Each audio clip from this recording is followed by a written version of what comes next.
Allah haqqı mən də başımı götürüb evdən çıxıb gedəcəm. Qabaq necə boşanan qızlara qız atası baxır, dəhşət baxırdı. Papağımı yerə soxdu, boyumu yerə soxdu. Niyə elə baxırdı? Çünki o kişi bu cür proqramlaşdırılmışdı. Gələcəyi də oyundu. Məsələn, deyirlər 3 dənə zaman var. Keçmiş zaman, indiki zaman və gələcək. Əslində 2 zaman var. Keçmiş və gələcək. Həyatda heç nə insan ölümünə bəraət qazandıra bilməz.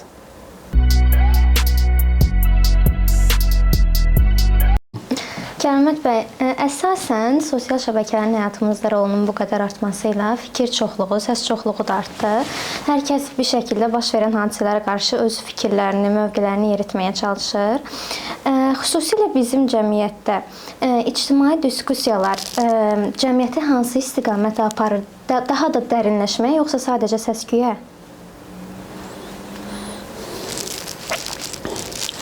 Konkret daha da dərinləşmə yoxsa səs-küy arasında cavab axtarsaq, belə deyim də, məsələni daha dar bir çevrədə müzakirə eləmiş olaraq. Əvvəla görək bu sosial şəbəkələrdəki bu məsələn, gedən müzakirələr, məsələn, bunların özü informasiyadımı, fikirdimi, düşüncədimi? Yox, məsələn, sosial şəbəkələri mən daha çox çayxanaya oxşadıram. Yəni, çayxanada nə fikir, nə müzakirə gedəcək. Məsəl üçün, çayxana səs-küyüdür da, buradakı səs-küy. Məsələn, bir, belə deyim də,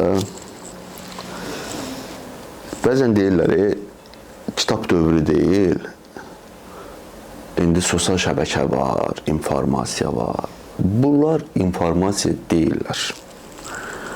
Bunlar informasiya zəhərlənməsidir. Məsələn, insan psixoloji cəhətdən istənilən bir hadisənin mahiyyətini dərk eləmək üçün özünü o hadisənin mərkəzinə qoyur. Tutaq ki, yeniyetmə qızlar bir ara qaçma xəbərləri yayılırdı sosial şəbəkələr, evdən qaçır, düzdür. Və bu cəmiyyətdə sosial şəbəkələrdə müzakirə olunur. 15 yaşlı, 14 yaşlı, 13 yaşlı, 16 yaşlı qız evdən qaçıb. Bu qızların evdən qaçma xəbəri başqa qızlara necə təsir edir? Onlar oturub düşünür ki, o evdən qaçdı, biz qaçmayaq. Yox. Onlar məsələn ataları ilə, anaları ilə, ümumiyyətlə həyatlarında olan adamlarla nəsə bir müzakirə, aqressiya yarananda, arada nəsə söz-söhbət olanda dərhal belə Allah haqqı mən də başımı götürüb evdən çıxıb gedəcəm. Artıq o informasiya, yəni buna necə təsir edir? Bu informasiya yox, daha çox informasiya zəhərlənməsidir. Məsələn, tutaq ki, bir xəbər yayılır ki, məsələn, ata öz qızını zorladı. Şuuraltı olaraq adamlar cəmiyyət o hadisənin mahiyyətini dərk eləmək üçün bir anlıq özünü onun mərkəzinə qoyur. Qızlar da, atalar da. Tez bir anlıq babaya içində belə-belə eləyirlər, belə-belə. O nədir? İnformasiya zəhərlənməsidir də. Bədənin, beynin immuniteti varsa, beyin sirkələnir. İmmuniteti varsa, bu nədir, mən bunu niyə düşündüm? Amma o başın belə silkələməyənlər də var. Artıq o zəhərlənənlər də var bu informasiyadan, xəbərdən. Və yaxud, nə bilim, bir dəfə bir yadıma gəlir, bir xəbər yayılmışdı, nə bilim, Türkiyədə idi deyərsən, oğlan, cavan bir oğlan da atasını yolun ortasında təpin altına salıb döyür. Bir anlıq mən o hadisənin mahiyyətini dərk edim. Atam, özümü qoydum oğlan yerinə, atamı qoydum oraya. Düz belə-belə elədim. Ki, bu nə? İmzəhərlənir. Və indi silah götürürsən, məsələn, biri götürür, silahı girir, nə bilim, məktəbə, hadisə falan. Bunların hər biri başqa adamlara necə, həriyə bir cür təsir eləyir. Həriyə müxtəlif cür təsir. Əhməd var idi, baltanı götürüb ailə üzvlərini öldürür. Mən Azərbaycanda nə qədər ailələrdə 100% bilirəm. Biz nəsə bir şey olan kimi, Allah haqqı bir Əhməd kimi baltanı götürüb gəlib hamımızı qıracam. İndi onu o söz kimi deyir, heç eləmək fikri də yoxdur. Sadəcə elə bir deyirlər də söz mənişə. Amma o söz, o torpaq əlindən ki, yediyin meyvənin tumu düşür yerə, düzərir. Bax, o fikir hamısı insanların beynində, içində düzərir, böyüyür, böyüməyə başlayır. Bax, sən bir adamı get, bir qıza, bir kişiyə, onun yanında bir dənə söz de, informasiya beyninə at, artıq torpağa toxum atdın. Onun beynin, ona görə də insanların, cəmiyyətin, sənin sualına cavab olaraq mən dedim, yəni bu müzakirə zad deyil bu, cəmiyyət nə sağlam. Yəni hər bir insanın özünün intellektual immuniteti olmalıdır. İntellektual, belə deyim də, müdafiə sərhədləri olmalıdır ki, özünü bu informasiyalardan qoruya bilsin. Atada olmalıdır, anada olmalıdır, valideyndə olmalıdır ki, övlada o belə deyim də, özünün müdafiə zirehlərini verə bilsin, beyninə, o informasiya onun möhkəmləməsinə kömək eləyə bilsin. Bizdə təəssüflər olsun ki, bu intellektual immunitet çox zəifdir. Ona görə də yəni, bu sosial şəbəkələrdə gedən bu informasiyalar, düzdür, indi dövlətin özünün media siyasəti var, istədiyi şəkildə yönləndirir, sağa, sola, amma toplumun özündə bir bacarıqlar olmalıdır. O bacarıqlar yoxdur. Sizcə ictimai hadisələrə analitik baxa bilən insanların sayı artsa daha sakit cəmiyyət yaranar, yoxsa daha gərgin? Biz o analitik baxış, yəni yenə deyirəm də, yəni o asan deyil.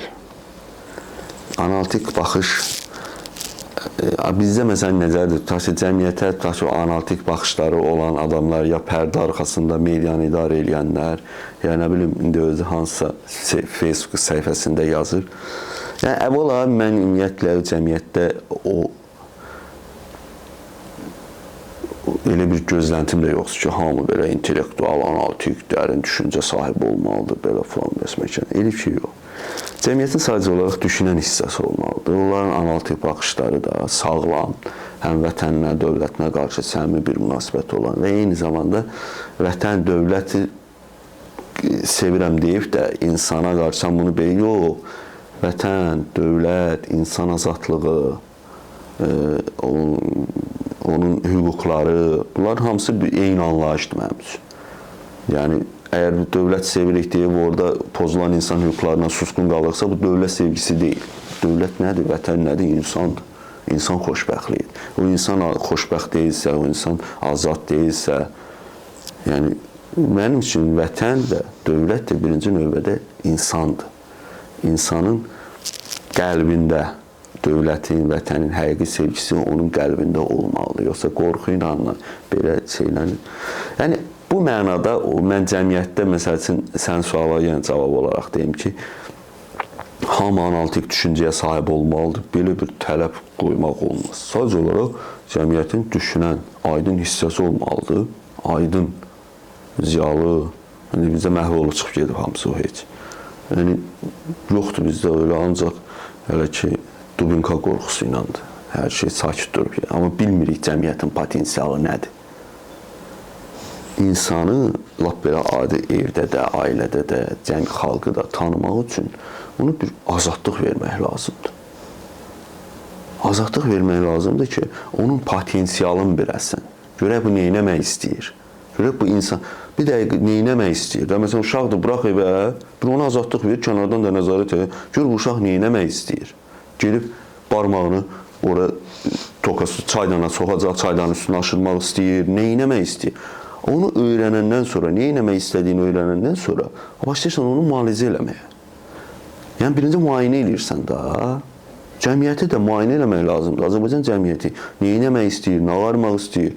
Sən axı bunu azadlığın əlindən almışsan və bunu nə etmək istədiyini heç bilmirsən.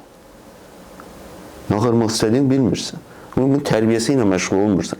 Bir övladın, uşağın tərbiyəsi ilə məşğul olduğu kimi, xalqın da, cəmiyyətin də tərbiyəsi ilə məşğul olurlar da. Bizim cəmiyyətin tərbiyə verənləri kimdir? 3 saat efirlərdə kimə efir vaxtı verilir? Bax, kimə? O səy-səy müğənnilərə, səy-səy aparıcılar, heç adlarını da çəkmək istəmir.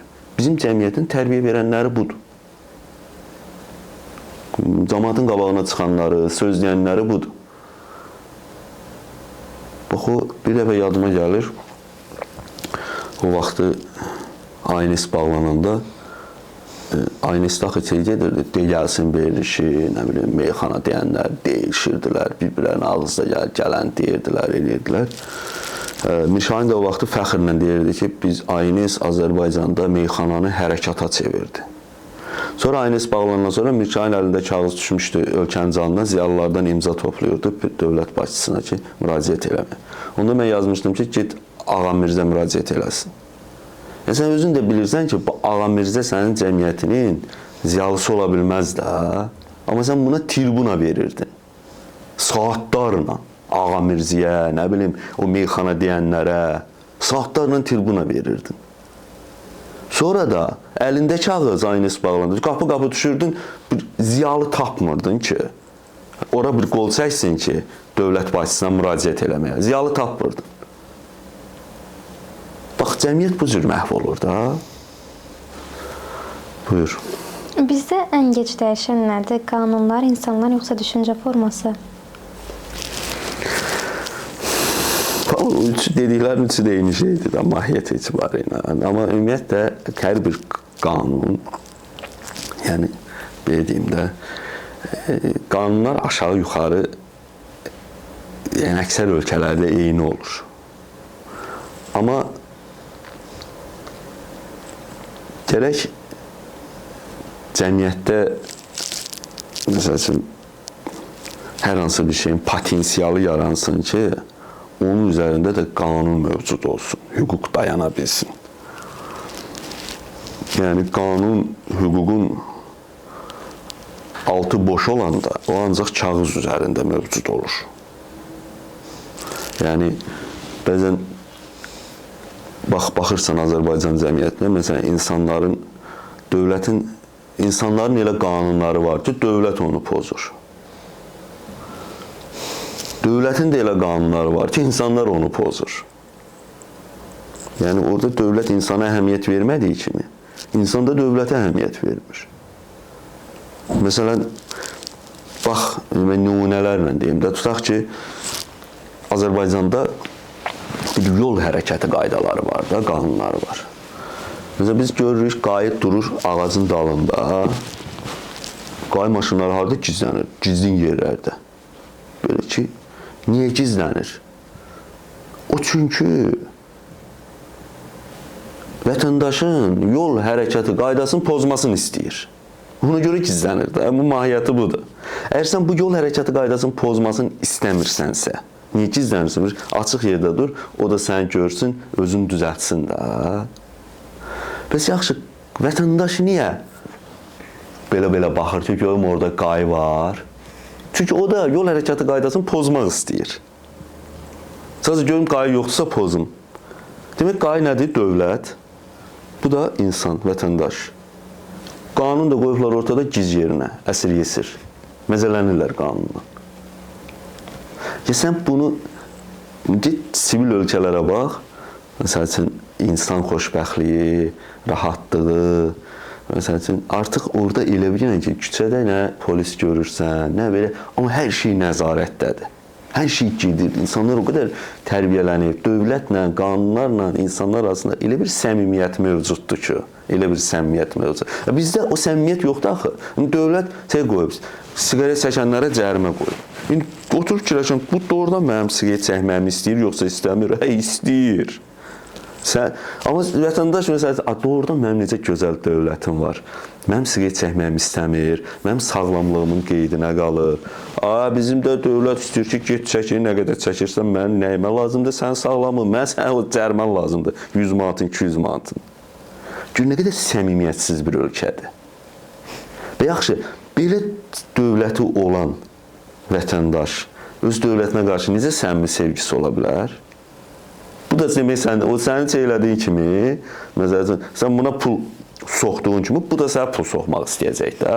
Vergiden yayınacaq, nə bilim, orada vuracaq, ictimai yerdə şeyi qıracaq, nədir onun adı? İşıq dirəyin qıracaq ki, vergin olmayacaq ki, mənim pulum getmir ha. Amma səmimiyyət olanda vətəndaş o işıq dirəyini özünü hesab edir. Fikirləşir ki, bu bizim hamımızın yolumuza işıq tutur.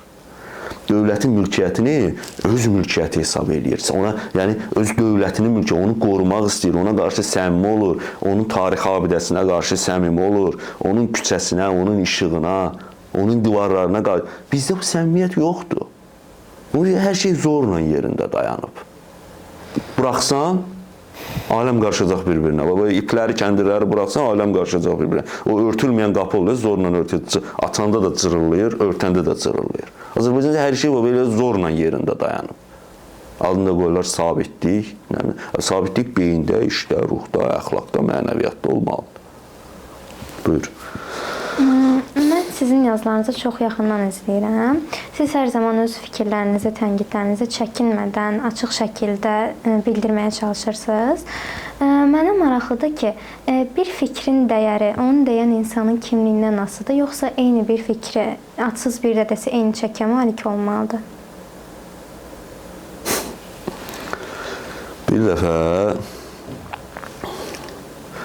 yazmışdım ki, bu Hafiz Hacıyev var. Yazmışdım ki, bu Hafiz Hacıyevin çıxışlarına qulaq asıram. Görürəm ki, bu adam çox ciddi mətləblərdən danışır da, çox böyük həqiqətlərdən danışır və filan.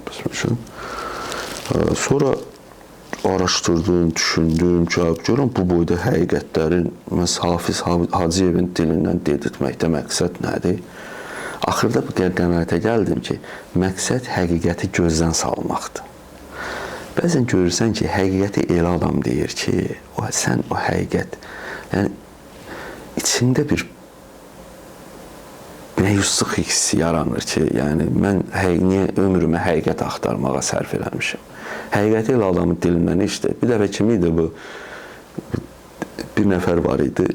Belə danışır, mənə qayıtdı ki, düz deyirəm, yoxsa səhv. Bunun dediyi də nədir? Məsəl üçün, göydə günəş. Deyir, bax, o günəşdir da, düz deyirəm. Bax, səhv deyirəm, yoxsa səhv deyirəm. Belə deyir. Qayıtdım ki, düz deyirsən, amma düz adam demir. Məsələn, indi bəzən görürsən ki, bizim tənqid elədiklərimiz adamların içində də, məsəl üçün, mən də kimisə üçün adamam da, məsələn, düz adam deyiləm. Xaos var Azərbaycan cəmiyyətində. Hamı bir-biri ilə bir dəqiqə kimi qəbul edir ki, kimi, məsəl üçün, bir dəqiqə belə deyim də, kim başına nə qədər sosial şəbəkədə adam topladısa, onun qalib hesab olunduğu bir cəmiyyətdir da. Nəyin qalibi? Yəni, like qalibi, baxış qalibi. Bizim qələbəmiz ancaq bu boyda ola bilər də. Amma insanın səviyyəsi, çəkisi, onun baxış sayı ilə ölçür. Mən heç vaxt müsahibələrimə nəqsən baxan, bunlarla öyünməmişəm. Öyünməyə qalsa, onda gedib, nə bilim, o ən axmaq adamlara bu qədər baxışlar gəlir. Onda sən onlarla niyə mübarizə aparırsan, əgər bir gün öz 5-10 baxışınla, like-ından öyünürsənsə.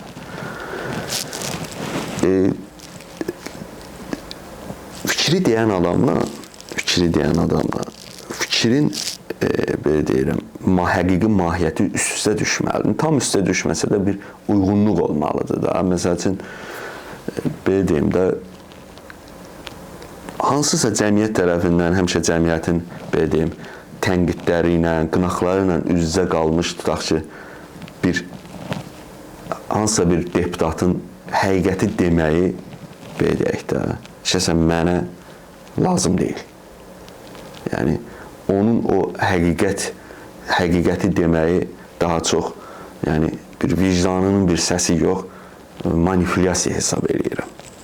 Cəmiyyətlə oynamaq hesab edirəm. Onun vicdanının səsi deyil. Nə oldu, sən 30 il saxta deputat oldun, dinmədin.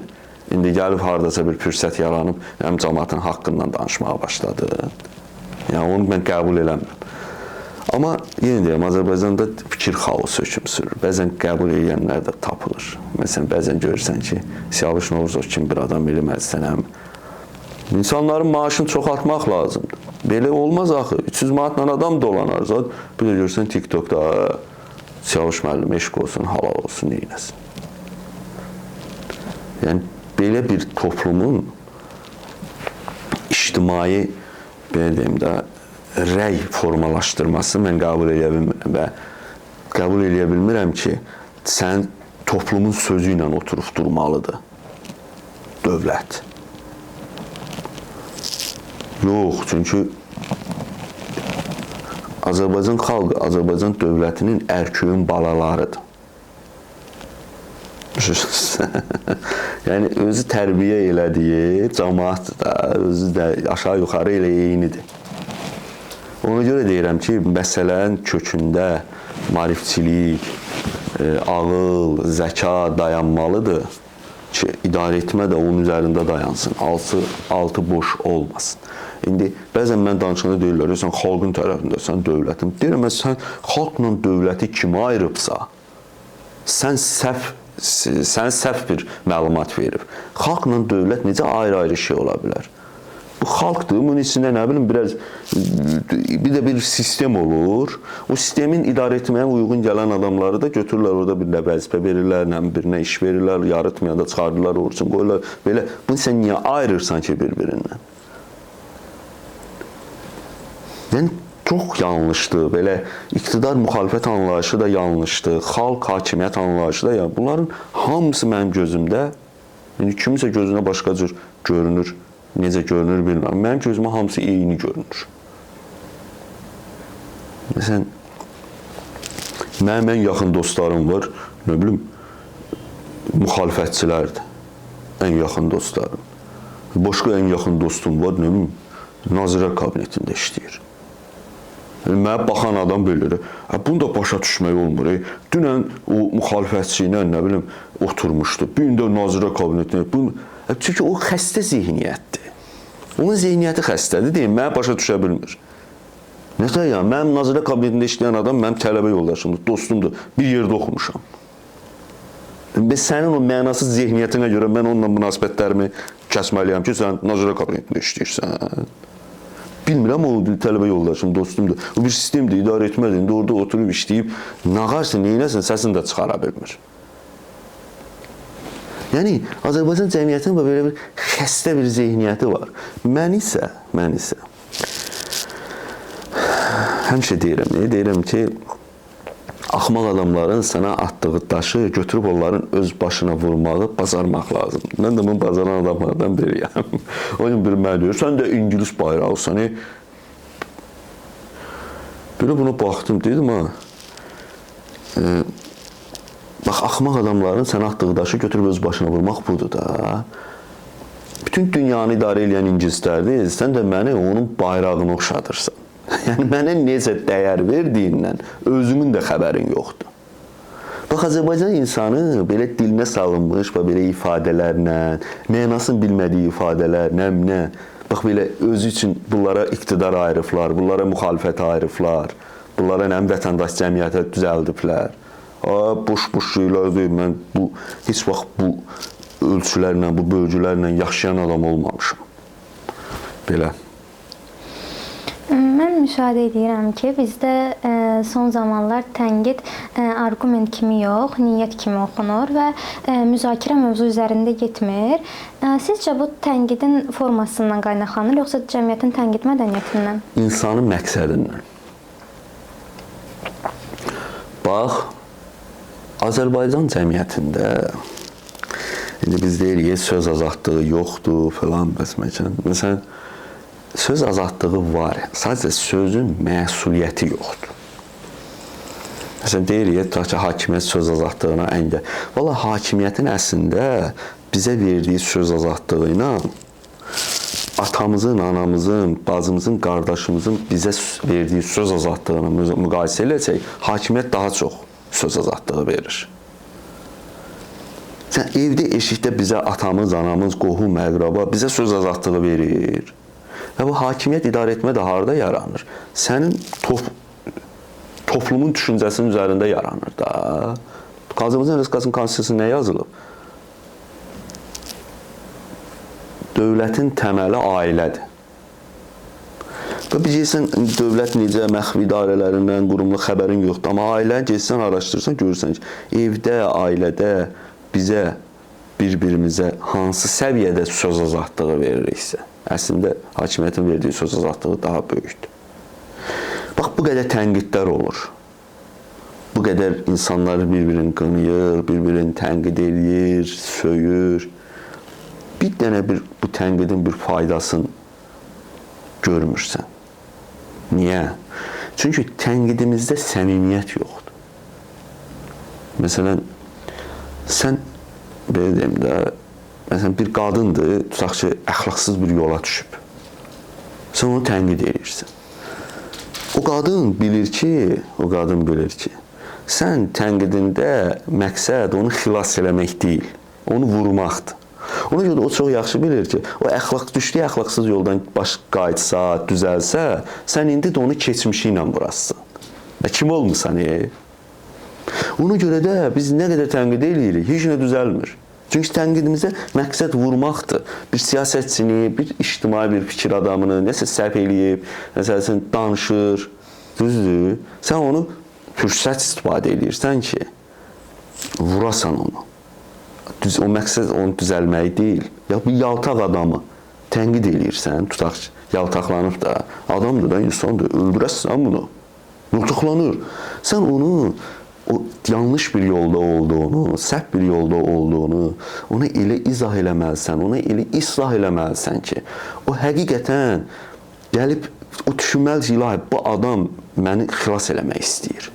Yoxsa sən onu yoltaq deyirsən, o da səni söyləyir, yoltaq sənin nəslindir. O da sənin nəslindir, qırırsan bir-birini. Və nə oldu sənin ziyallığın, sənin söz, fikir adamı olmağın nə oldu? Onu necə xilas elədin?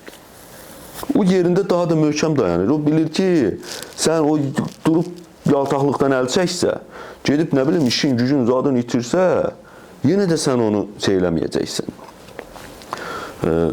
Qəbul eləməyəcəksən. İndi kim keçmişi ilə vurasın onu. İndi mənim özüm haqqında yazırlar, deyirlər, kəramət hakimiyyətin adamıdır, kəramət dövlətin adamıdır.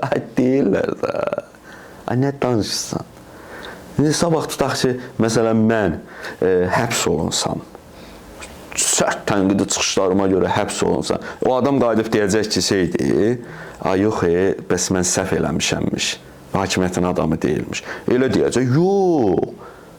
O deyəcək ki, buna pul verirdilər, indi pulun kəsdilər, bu da başladı söyməyə, indi tutdular. Biri səmimiyyətsiz bir cəmiyyətdir də. Ona görə sən özünü qorumalısan, onun tırkasına getməli deyilsən, özünün ağlın, zəkan olmalıdır, hadisələri, prosesləri özün görməlisən, dərk eləməlisən. Bilsən, adam var ki, qabağa gedirsən, sənlə dalaşır. Dala geçsən, dalaşır. Sağa geçsən, dalaşır. Sola geçsən, göyə çıxırsan, yerə çıxırsan. Adə, sən mənlə, qardaş, demirdin, bu stəkanı götür, bura qoy. Götürdüm, qoydum da. Bən indi niyə dalaşırsan? Yenə dalaşır. Çünki bu adamın davası sənin hansısa fikrinlə, düşüncənlə, mövqeyinlə deyil. Bu adam sənin mövcudluğunla dalaşır. Sən ümumiyyətlə niyə varsan? Ay sağ ol. Bax, mövcudluğunla dalaşan adamlarla da artıq sənin özünün ağlın, zəkan, müdafiə sərhədlərin olmalıdır. Mən də əlbəttə sözüm var, müdafiə sərhədlərim var. Mən bir adama, mənə hərdən deyirlər, kəramət, sən belə sözü deyirsən, dalınca da başlayırsan məzələnməyə. Məzələnmək, mən hər adamla məzələnmirəm axı. Adam var ki, sən artıq onunla məzələnməkdən başqa xilas yolu yoxdur. Məzələnmək, ələ salmaq, lağlaq eləmək mənim şilləmdir, təpiyimdir, yumruğumdur. Çünki başqa bir mümkün deyil. Mən Aşıq Namiqlə məzələndiyim kimi Aşıq Ədalətlə məzələnmərəm axı. Aşıq Ədalət sənətkardır. Aşıq Ədalət, Aşıq Namiq amma özü deyir ki, daşı haratırsan, gedir Aşıq Namiqə deyir. Aşıq Ədalətə vurmaq asan deyil axı. Söz deyərsən Aşıq Ədalətə, qayıdıb güllə atarsan, raket atarsan, qayıdıb gəlib özünə dəyər.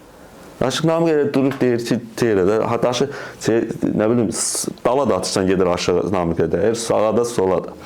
Yəni, adamlar özün hədəfə çevirir. İntelleksiz, savadsız, ağılsız, istedadsız. Buyur. Mən bu yaxınlarda sizin bir yazınızı oxumuşdum. Qeyd etmişdiniz ki, sizi lağlağı statuslar yazdığınıza görə tənqid edirlər. Buradan yola çıxaraq məndə belə bir sual yarandı ki, bir cəmiyyət öz problemlərini etinasızlıqla, lağ və ya zarafatla örtbasdır edirsə, bu müdafiə mexanizmidir, yoxsa kollektiv qorxaqlıq? Yox, ümumiyyətlə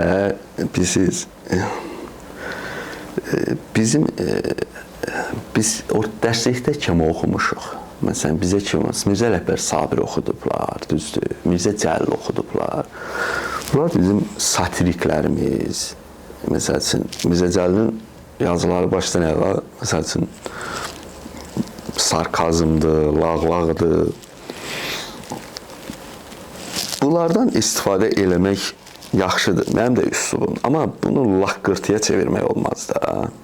Laqqırtıya çevirmək olmaz. Sən hər şeylə məsxərə eləmək olmur axı. Axı, mən siz sualınızı verməmişdən qabaq mən dedim ki, mən aşıq ədaləti heç vaxt ələ salmaram. Aşıq ədaləti tənqid edirəm, ələ salmaram. Məzələnmərəm, lağ eləmərəm. Tənqid edirəm, tənqid, yəni, hər bir insan tənqid oluna bilər. Amma ələ salmaram, aşağılamaram. İndi cəmiyyət özü də, əlbəttə, indi nəsə bir söz deyirsən, humoristik bir cümlə deyirsən, lağ eləyirsən, gülürsən. O bir dəfə Rövnəq Abdullayev işdən çıxarılanda yazmışdım, Azərbaycan korrupsiyasına ağır itki yüz vermişdi. Bəzən görürsən ki, sənin bir cümlə ilə dediyin bir fikir, başqasının, nə bilim, 5 səhifəlik argumental tənqidindən daha əhəmiyyətli olur.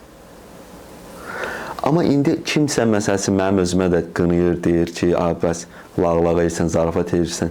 Amma ədalətdə adam bilir, axı, mən bunu eləyirəm, amma bu mənim mahiyyətim deyil ki. Mən başdan ayağa lağlaqdan, nə bilim, məsxərədən ibarət adam deyil, amma lazım olanda bunlardan öz silah kimi istifadə eləyirəm. Lazım olanda silah kimi istifadə eləyirəm. Azərbaycan cəmiyyəti də özünün prinsipial məsələlərində məsxərə, lağlağı eləməməlidir. Prinsipial məsələ. Məsələn, Qarabağ torpaqlarını işğaldan azaldı. Biz bununla lağlağı eləyə bilərdik. Azərbaycan cəmiyyəti lağlağı elədi? Yox. Tamamilə ciddi bir məsələdir. Və eyni zamanda bir Azərbaycan cəmiyyəti üçün ciddi, tali yüklü məsələlər var ki, onlarla lağlağı eləmək olmaz. Qalan məsələlər də indi deyirik, gülürük, birdən görürsən bir adam olur, nə bilim, zarafatlaşırsan, söz deyirsən, amma prinsipial məsələlərdə olmaz. Məncə bizim cəmiyyətdə emosional reaksiyalar da çox tez kollektivləşir. İnsanlar sanki sürü psixologiyası ilə hərəkət edərək öz obyektiv fikirlərini deməkdən çəkinirlər. Sizcə bu sağlam ümumi hissin təzahürüdür, yoxsa fərdi mövqeyinin zəifləməsi? Çox belə nəzəri bir sualdır. Əslində mən başa düşürəm nə demək istəyirsən. Amma bilirsən, elə şeylər var ki, iki nəfər arasında deyəndə həqiqətdir, 3 nəfər arasında deyəndə yalandır. Məsəl üçün, sürü psixologiyası da, məsəl üçün, çayxanada oturursan, baba, ta ki, burada, məsələn, dur yazsan, Azərbaycan cəmiyyətini sürü adlandırsan, o TikTokda sənə ağzına gələni yazacaqlar. Amma o ağzına gələni yazan adamlar var, ha, onların hamısından bir-bir oturub çayxanada danışsan, hamısı deyəcək, düz deyirsən. Bir də yazmışdım, insanlar ayrı-ayrılıqda çox hiyləgərdir, bir yerdə tüpoydu. Birini allada bilmirsən, 1 milyon adam yığırsan bir yerə, alladırsan, çıxırlar, gedirlər evə. İndi buna biri sürü psixologiyası deyir, filosofların özünün də dilinə ifadəsidir, o sürü psixologiyası. Yəni, sənə deyim ki, bu təkcə Azərbaycan cəmiyyətinin xüsusiyyəti deyil. Ümumiyyətlə, yəni, insan, yəni, bütün toplumlar belədir. Bilən, mən insana artıq, yəni, insan əhəlləşmiş heyvandır da. İnsanla heyvanın təhsil nədir? Təhsil insanın əhəlləşmə prosesidir. İnsan təhsil olmayanda, təhsil zəif olanda insan artıq heyvani instinktlərlə yaşamağa başlayır. Yəni sən heyvani instinkt deyirəm, o mənə qulaq asan, TikTokda qulaq asan adam var. Onlar bilmir bu heyvani instinkt nədir. Yəni daxilin, təbiətin, səni yaradan ilahi qüvvəni mi deyim, içindən, ağlına nə gəldi onu eləyirsən də. Məsələn, səni yönləndirmək asan olur. Məsələn, elə bilən ki, burada qapı yoxdur da, düzdür. Yol oradandır. Buradan bir dənə qapı açırsan. 2 nəfər adam gedir, durub hamı da gəlir, dalınca gedir. Bu nədir? Bu heyvani instinktdir. O yol yaddan çıxır. Yenə mən tərəkəməyəm də, babamla bir yerdə qoyun otarmışıq, nə bilim, heyvan, bütün o həyatı yaxşı bilirəm. Biz qoyunu çimizdirəndə, qoyundur, sürüdür, 200 qoyundur da, bunu nətər eləyək? Suyun içine. Bir dənəsini, 2 dənəsini götürürsən, atırsan suyun içine, arxa ayağına biri atırsan suyun içine, qalan hamısı mələşə gəlir, girirlər suyun içine, çıxırlar. Eynən insan da. Eynən insandır. Yəni heyvani instinktlə yaşayanda insan belə olur. Məsələn, geçsən, bir yerə tutaq ki, zibil yoxdur. Düzdür. Görürsən, təmiz yerdir. Sən get bir dənə ora, bir dənə Salavan Klokda bir dənə zibil qoyur. Axşam gəlirsən ki, ora zibillə dolub. Heç kim fikirləşməyəcək, bu eləyən adam səhv eləyib. Da axmaqda ora bir zibil atıb. Hamı gələcək, ora zibil atacaq. Bu nədir? Bu qoyunun ayağından tutub atdığın şeydir da, suya atdığın dalında gəldiyi şeydir da.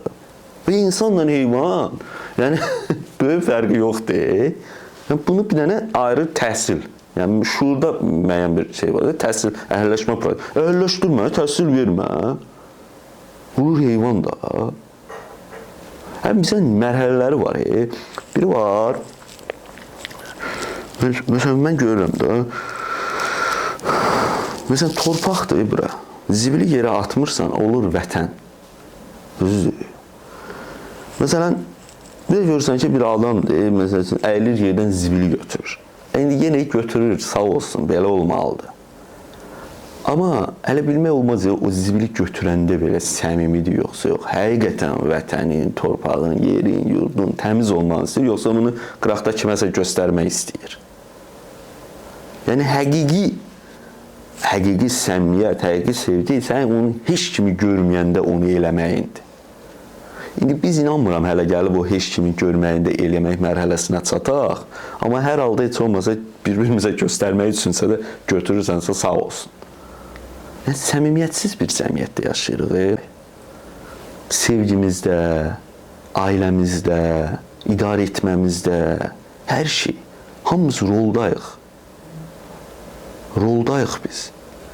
Bir-birimizi rol oynamağa, bir-birimizi aktyor olmağa məcbur eləyirik daha biz. Bir-birimizi yalan danışmağa məcbur eləyirik. Ay adam, görürsən ki, mən səndən danışmaq istəmirəm, düzdür. Sən niyə məni məcbur eləyirsən ki, mən sənə yalandan deyim ki, rayondayam. Düzdür. Görürsən, danışmaq istəyirəm. Və mən də yalandan səndən canımı qurtarmaq üçün dedim rayondayam. Və bütün günü düşdüm o yalanın dalınca. Kim zəng eləyir, qorxuram ki, birdən yanında olarsan, tam deyirəm rayondayam. Və beynim, ruhum qarışır, həyatımı, rahatlığımı pozursan mənim. Mən axı, niyə sən mənə məcbur eləyirdin ki, mən sənə rayondayam deyim? Sən özün mənim baxışlarımdan, hisslərimdən, hərəkətlərimdən görmürsən ki, mən səndən ünsiyyət qurmaq istəmirəm. Məsəl üçün deyirəm, rayon zadı məsəl. Həyatın hər yerində. Və yaxud bir-birimizi bax belə iş yerində, hər yerdə yalan danışmağa məcbur eləyirik. Sonra da görürük, bir dənə yalan danışırıq, görürük ki, yalanla iş rahat gedir də. Və düşürük o yalanın dalına. Və o bir işimdə yalana vərdiş eləyirik. Belə yalana vərdiş eləyirik və günün bir günü həqiqət ortaya çıxanda da faciə baş verir. Həqiqət ortaya çıxanda faciə baş verir. Çünki həyatda yalandan yaşamısan axı. Məhkumluq bir-birimizi məhkum insanlarıq bir-birimizi. Məsəl üçün, o gün bir ağsaqqal bir kişi gəlib, bunu Facebookda yazmış. 75 yaşı var. Mənə deyir ki, bala bir nəfər var idi, deyir, məni həmişə tərifləyirdi. O gün bir adama WhatsAppda səs atıb, məni pisləyib. yer ayağım, deyir o səsə qulaq asanda yer ayağımın altından qaçdı da bala, məndən soruş, bu insanlar niyə belədir? Dəhşətə gəlmişim. Dedim, ağsaqqal, valla sənin 75 yaşında buna təəccüblənməyin daha böyük dəhşətdir. Ki, sən gitmişsən, harada belə saf, harada belə təmiz qalmışsan ki, sən hələ də bu şey təəccübləndir. İnsan belədir, məsələn, sən elə gəlib hər üzünə gülən adamla, nə bilim, belə bildiyim roldadır hamı. Bildiyim roldadır. Çünki biz əvvəl sevirsən, doğrudan ürəyin istəyib də, qucaqlamaq istəmirsən bunu, bu da səni qucaqlamaq istəyib, sevmişsiniz bir-birinizi, lap evlənmişsiniz. Artıq o emosiya candan çıxıb, gedib, düzdür? Müəyyən bir mərhələdən sonra başlayır aktyorluq. Sevgini yamsılamağa başlayırsan, rola girirsən. Çünki olmaz axı, nətər, yəni sevmirsən 2 ildən sonra, çünki bunu yarıda qoymaq artıq atıb getmək hesab olunur, xəyanət hesab olunur. Ona görə də o yarıya qədər təbii gəlirsən, yarıya qədər yox, yarıdan da az. Müəyyən bir dövr təbii gəlirsən, sonra da başlayırsan onu yamsılamağa, rolun oynamağa.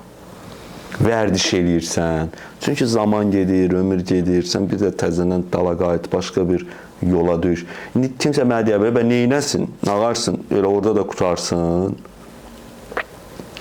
Orada da qutarsın, bu sənin şəxsi işindir artıq. Şəxsən mən orada da qutarıram. Rol oynamıram. Belə. Mən müşahidə edirəm ki, bəzi mövzular var idi ki, 10 il əvvəl müzakirə mövzusu idisə, indi normal sayılır artıq. Cəmiyyətdə normallar dəyişəndə cəmiyyət inkişaf edir, yoxsa sadəcə uyğunlaşmağa çalışır? Əlbəttə, hər şey, məsələn, mənim yadıma gəlir, qadının maşın sürməyinə pis baxılan vaxtlar var idi. Pis baxırlar. Hətta, nə bilim, qadının şalvar geyinməyinə pis baxılan vaxtlar var idi. Artıq, məsələn, tam norma qəbul olunur da bu. Deyirəm ki, həyatda heç nə insan ölümünə bəraət qazandıra bilməz. Heç nə. Məsələn, sənin faciən, məsəl üçün, burada sənin faciən Avropaya apararsan, orada çevirilər anekdota, gülməli bir şeyə ki. Qabaq necə boşanan qızlara qız atası baxır, dəhşət baxırdı, papağımı yerə soxdu, boyumu yerə soxdu. Niyə elə baxırdı? Çünki o kişi bu cür proqramlaşdırılmışdı. 90-cı illərin kişisi qapalı Sovet cəmiyyətindən təzə çıxıb, məsəl üçün çayxanaya gedəcək, nə bilim, kişilər buna belə baxacaq qızının boşanmağına görə, buna görə. Amma sonra bu hamının qızı boşandı deyin, bütün atalar oldu bir-birinin tayı. İndi elə bir-birinə belə pis baxmırlar. Nə oldu? Normallaşdı, daha adiləşdi. Necə ki, bu qoca kişilər, yaşlı kişilər belə baxırlar. Belə bu cavanların da qabağında şey olur, belə söz də çatdıra bilmirlər. Kişiliyə də qalırlar. Görürlər söz tapa bilmirlər. Düz otur sən. Düz otur sözündən başqa heç nələr qalmayıb. Malik olduğu dəyərlər falan, hamısı məhv olub çıxıb gedib. Bir dənə söz də tapırlar. Düz otur sən, hələ düz otur. Nağarım, nətər otururlar? Dedim də saat düz otur, özüm bilirsən. Nə bilirəm?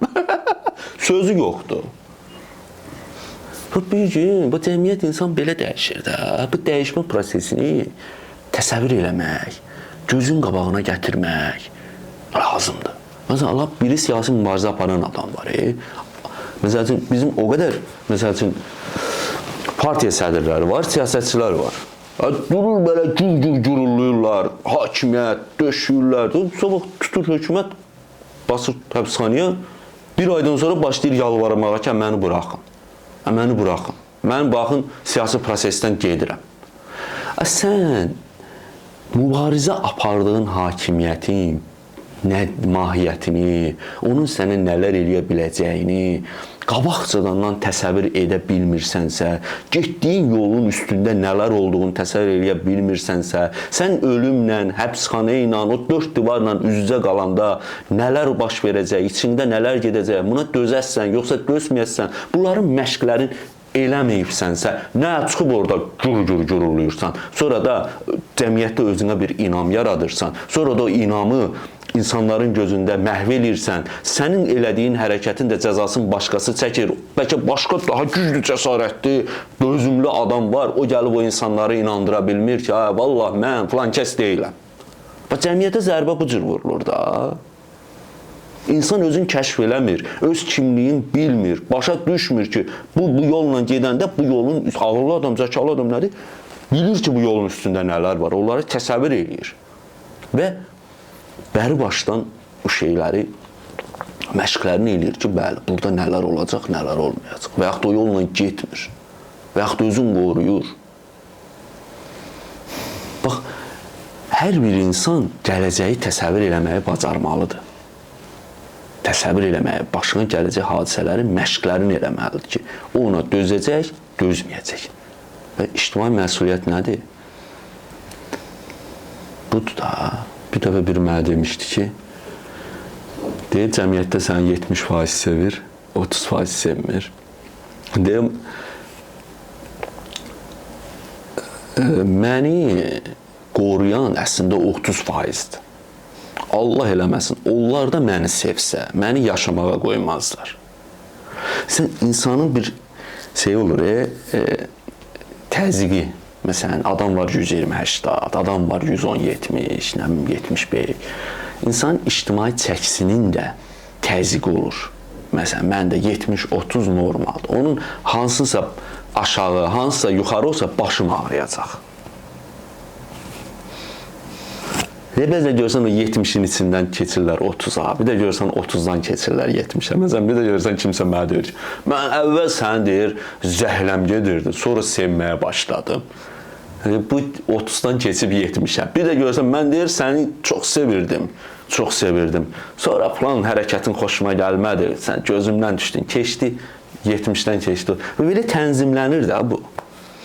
Mənim bu cəmiyyətlə, bu insanlarla heç bir şeyim belə maddi bir təmannam yoxdur. Bir də uzaq başı bunlara 15 manata kitab sata bilərəm. O da kitab oxumurlar. Deyən bunlara yaltaqlanın, cəmaata yaltaqlanın. Mənim insanları, xalqı, toplumu tərifləyən adam, ona yaltaqlanan adam, ondan ancaq istifadə edən adamlardır. Tərifləyirsən, nə bilim, toylarına çağırırlar səni, tərifləyirsən, gəlirlər. Amma ondan istifadə eləmək marağı olmayan adam, onu tərifləməsi heç var. Məsələn, mənim bu insanlardan, bu cəmiyyətdə siyasi bir marağım yox. Mənim məqsədim, niyyətim, belə deyim də, insanlara yol göstərmək də deyil. Yollara işıq tutmaqdır. Yollara aydınlatmaqdır ki, bir maarifçinin, bir yazıçının da işi elə bu da olmalıdır. Ki, insanlar düşünməyə kömək eləmək, fikirləşməyə kömək eləmək.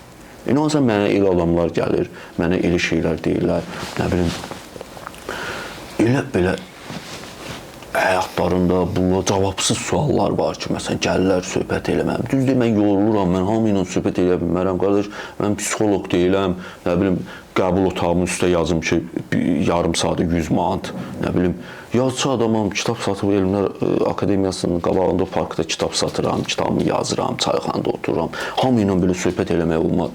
Amma insanlardır da, indi gəlir, sənə söhbət eləmək, görürəm ki, bunların hər birinin içində nə qədər fırtınalar baş verir, nə qədər fəlakətlər, fırtınalar, küləklər əsir, qeyri-sabit hava şəraiti bunların içində, gah yağış yağır, leysan, dolu düşür, gah dəhşətdir. Və insan nə qədər təkdir Azərbaycanda. Hamı təkdir, hamı təkdir. Belə. Kəramət bəy, çox sağ olun dəvətimizi qəbul edib gəldiyiniz üçün, vaxt ayırdığınız üçün və bu qədər açıq və dürüst danışdığınız üçün. Adətən bu jurnalistə, mən özüm də jurnalist işləyirdim qabaq. Bu müsahibə alan adam danışanda beynimdə belə fikirləşdim ki, bu nə boş-boş danışır bayaqdan. Tez qutarsaydı, qanrarımı alardım 50 manat, 100 manat. Müsahibə jurnalist işləyəndə qanararla biz alırdıq da müsahibələr. Amma elə adamlar da olurdu ki, onunla söhbət eləmək mənim üçün çox maraqlı olur. Daha müsahibənin bitməyini istəmirsən və yaxud münasibətin yaranır, sonra müsahibədən sonra gəlirsən, oturursan, yeyirsən, içirsən, dost olursan. Təəssüf ki, Azərbaycanda maraqlı, səni dinləmək istədiyin adamların sayı çox azdır da, çox. Səni düşünməyə kömək edən adamların sayı çox azdır. Mənim gözümdə, yəni ciddi heç nə yoxdur bu dünyada. Bunun tarixi də oyundur. Bunun gələcəyi də oyundur. Məsələn, deyirlər 3 dənə zaman var. Keçmiş zaman, indiki zaman və gələcək. Əslində 2 zaman var. Keçmiş və gələcək. İndiki zaman dediyin şey 1 saniyədən ibarət. Deməli, bayaq biz müsahibə gedəndə salamlaşdıq, o artıq keçmişdi. Ona görə də o 1 saniyəni yaşayaq. Xoş oldu. Mən də belə o qədər çox danışan adam deyiləm. Nə qədər qızışdımsa, o qədər gözəl qulaq asırsan ki. Çox sağ olun.